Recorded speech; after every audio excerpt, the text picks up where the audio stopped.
Pernah nggak sih Anda ngerasa kayak ngomong tapi nggak didengerin? Eh, Ernest Hemingway pernah bilang bagus banget.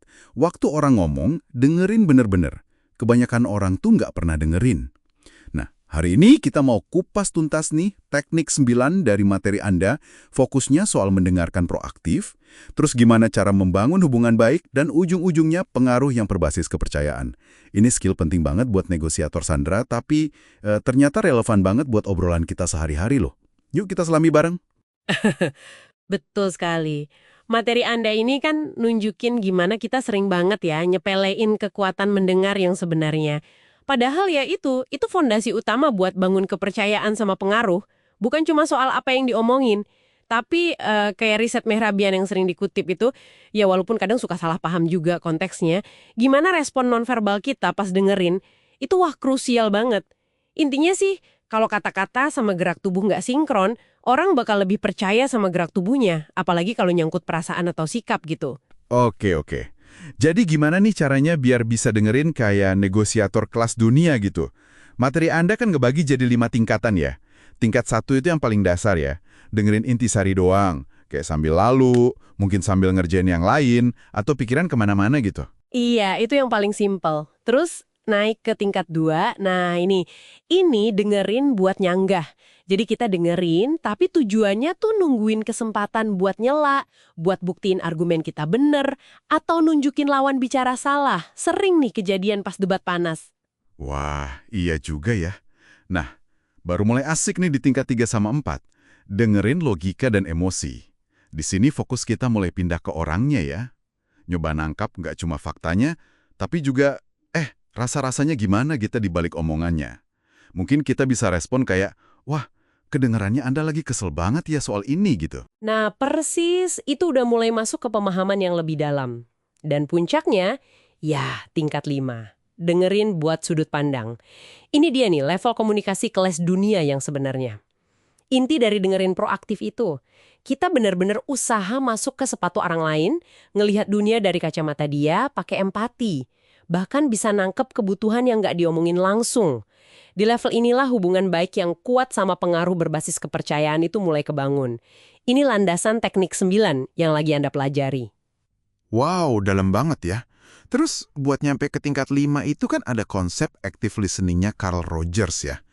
Menariknya, materi Anda nyambungin ini sama pendekatan humanistik dia soal pemahaman mendalam, sama penerimaan tanpa syarat itu jadi kunci bangun hubungan. Terus ada alat bantu praktis, Morepis. Namanya unik nih. Bisa kita bedah dikit elemen kuncinya. Boleh. MORPI ini kan akronim ya. M itu minimal encouragers, pendorong minimal. Ungkapan-ungkapan pendek gitu kayak, terus, oke.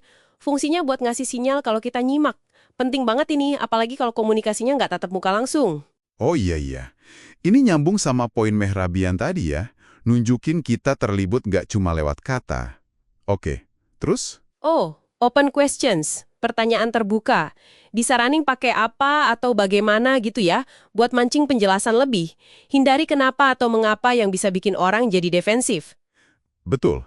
Dan satu lagi yang penting, habis nanya, kasih jeda. Diam sejenak.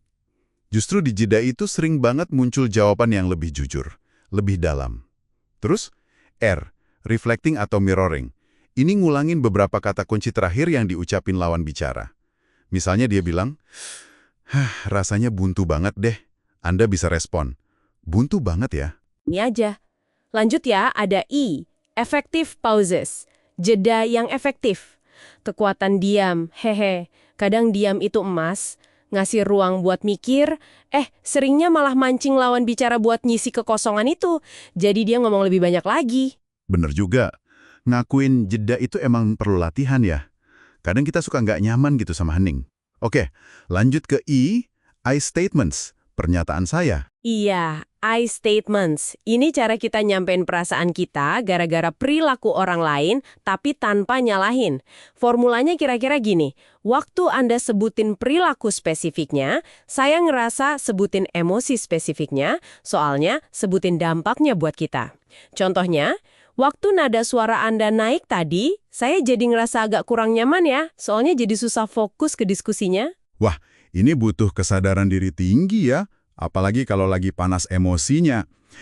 Ada satu poin penting lagi deh di materi Anda, soal empati. Kan ada bedanya tuh ya. Penting banget ini dibedain. Kalau buat bangun pengaruh sama negosiasi, yang dibutuhin itu kognitif empati. Maksudnya, kemampuan buat paham sudut pandang sama perasaan orang lain secara intelektual aja. Kita paham, tapi nggak harus ikut ngerasain. Ini beda ya sama emotional empati atau simpati. Kalau yang ini, kita ikut larut, ikut ngerasain emosi dia. Oh gitu. Jadi empati kognitif ini yang bikin kita tetap objektif, tapi sambil tetap bangun hubungan baik gitu ya? Report. Tepat sekali.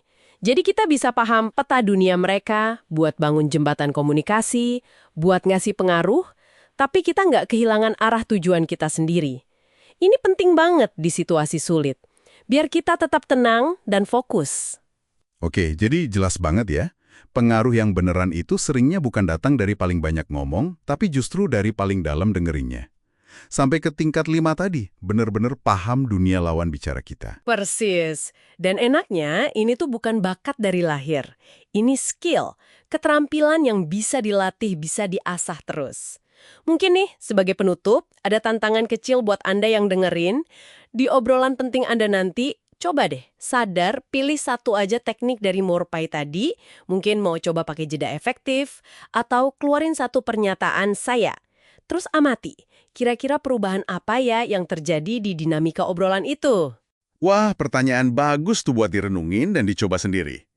Sampai ketemu lagi di pembahasan materi Anda berikutnya.